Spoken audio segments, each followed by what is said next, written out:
Hi guys! So for today's video, ituturo ko naman po sa inyo kung paano ko nga ba ginawa itong super duper cute na lollipop keychains. So for pink lollipop keychain, gumamit lang ako dyan ng 6 pieces na fuzzy wire, tatlong color white at saka tatlong color pink. Keychain ring, 3mm beads, at syempre ang pinaka-importante sa lahat, ang ating E7000 multi-purpose adhesive. Yung kulay yellow label po na ang nakalagay po ay clear. Wag po yung B7000 na color red po ang label dahil sobrang tagal po niyang matuyo. Unlike itong E7000 na yellow label, mabilis lang po siyang matuyo.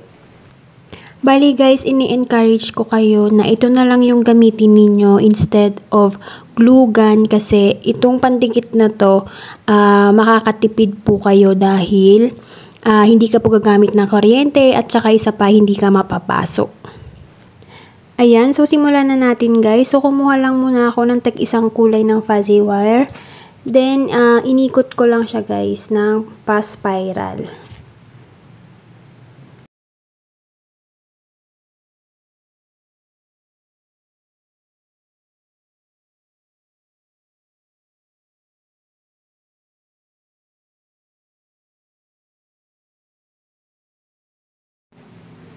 Then, after ko makagawa ng 2 set ng white and pink na fuzzy wire, sunod ko nang ginawa ay ni-roll ko na siya guys ng paganito.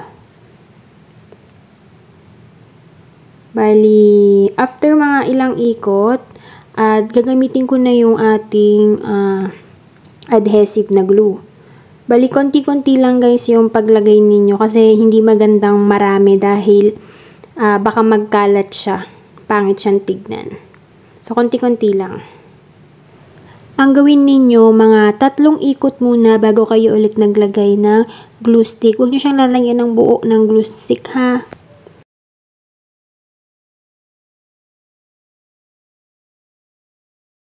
So, after nyan guys, magtira lang kayo ng kahit mga 1 inch. Huwag nyo muna siyang ididikit ng sagad. So, titingnan mo muna yung magkabilaan kung ano yung mas prefer mo na magiging harapan ng iyong lollipop. Kung saan yung may pinakamagandang design. At kapag nakahanap ka na ng gusto mong pinaka-front ng iyong lollipop, ilalagay mo ngayon yung dulo doon sa likod nung hindi mo nagustuhan para sa loob siya mapunta. Ayan, ganyan. I-make sure nyo lang guys na yung pag-ikot ninyo sa likod, buong bilog pa rin siyang tignan, no? Ayan, di ba? Ang cute ng tignan. So, after nyan, ididikitan na natin siya para maikabit na natin yung kabilang side. So, after nyan guys, kung paano yung ginawa ninyo dyan sa una, ganun din yung gagawin ninyo doon sa isa pa nating set ng fuzzy wire na ginawa natin kanina. And tapos na natin gawin yung ating dalawang lollipop. Kung makikita nyo dyan guys, kailangan pantay dapat siya ha. Dapat may sukat yan na 3 cm. Ayan, dapat pareho sila.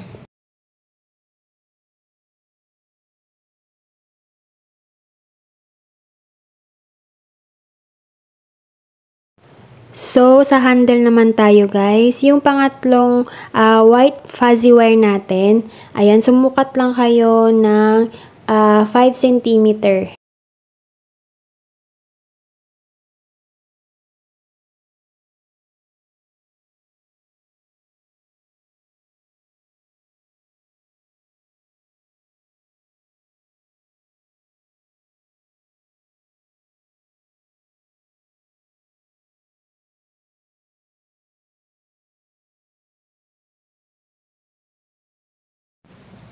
Tapos, iikot nyo lang siya guys ng pa-spiral ulit.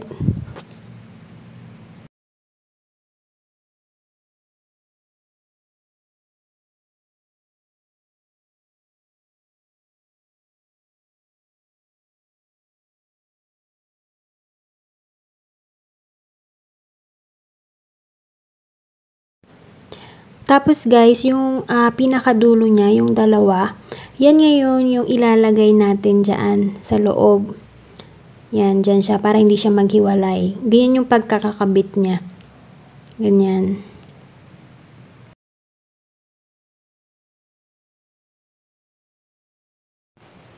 I-make sure nyo guys na maigigitna nyo siya. So, sundan nyo guys kung paano yung dyan sa video ko, kung paano ko siya nilagay.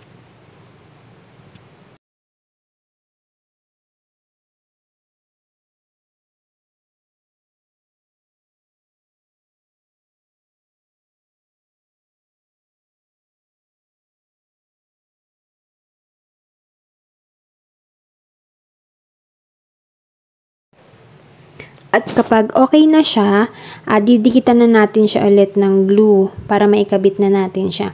Tapos yung pagkakalagay nyo ng glue guys, huwag masyadong marami ha, kasi sobrang dikit nitong E7000 na to. Konti lang guys.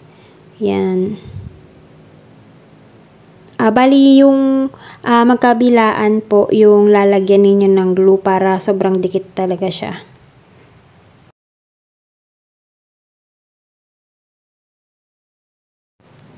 Tapos yung sa handle naman niya guys, kailangan yung 1 cm lang yung maikabit mo doon sa pinakaulo ng lollipop. Kailangan meron ka pa ring haba na 4 cm na paglalagyan ng ating ribbon mamaya.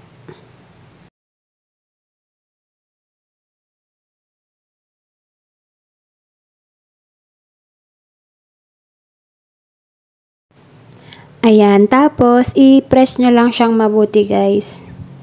Yan, para dumikit talaga siyang mabuti. I-press nyo guys ha, lalong-lalo na dyan sa may bandang hawakan kasi medyo bumubuka yan. Tapos, dun sa may mga excess na glue, pwede mo siyang gupitin guys. Pero yung paggupit ninyo is dahan-dahan lang. Huwag naman yung gupit na halos makalbo na yung ating fuzzy wire. Then, yung sa ating ikatlong pink na fuzzy wire naman, gagawa tayo dito ng ribbon. So, magsukat ka lang dyan ng 3 cm.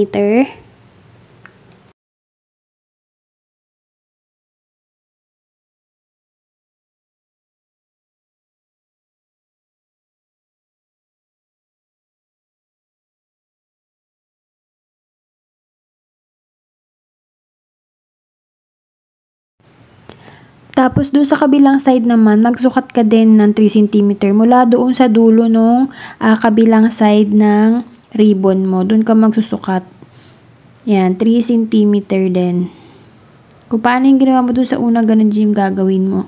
Iikot mo siya para ma-lock.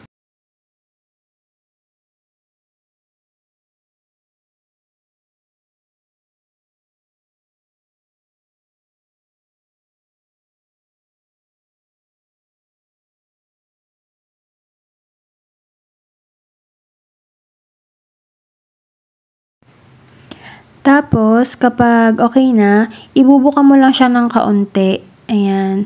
Bali, magkabilaan yan siya. Bali, dyan sa last pink natin na fuzzy wire, dalawang ganyan din yung magagawa mo. Kailangan kasi dalawa para baligtaran siya. Pangit naman kasi kung hindi maganda yung sa kabilang part ng ating lollipop. Ayan. Tapos, ikot mo lang siya guys dyan sa may gitna. Siguro mga dalawang ikot lang.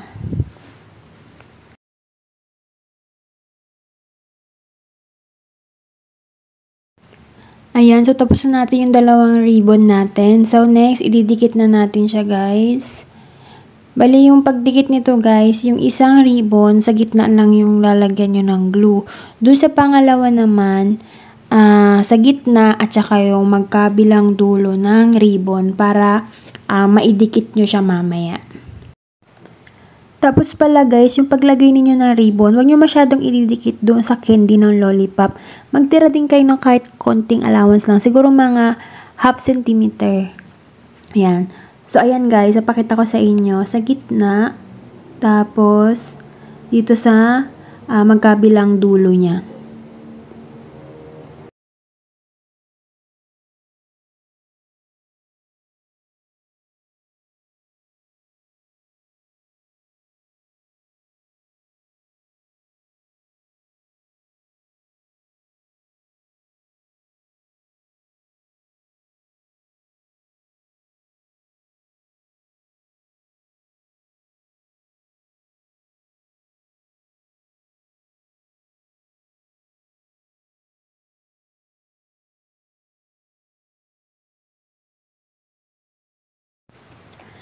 Ayan, so malapit na tayong matapos. Sunod kong nilagay naman dyan yung keychain ring.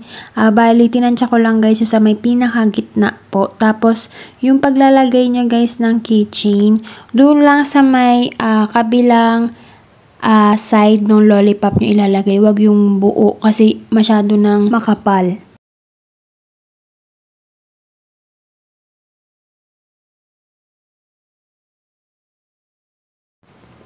Ayan, so naikabit na natin yung kanyang keychain ring. So, next naman nating ilalagay dyan, yung pinakahuli ay yung beads na po. Lalagay lang natin siya doon sa may gitnang part ng ribbon. So, magkabilaan din po siya. Para hindi siya plain tignan. And here's the finished look guys. Ayan. So, nakagawa ako dyan ng 10 colors. Ayan. So, sana guys may natutunan kayo sa aking tutorial. So, sa mga hindi pa po dyan naka-follow, mag-follow na po kayo para updated pa po kayo sa mga susunod ko pang mga tutorial. Thank you guys!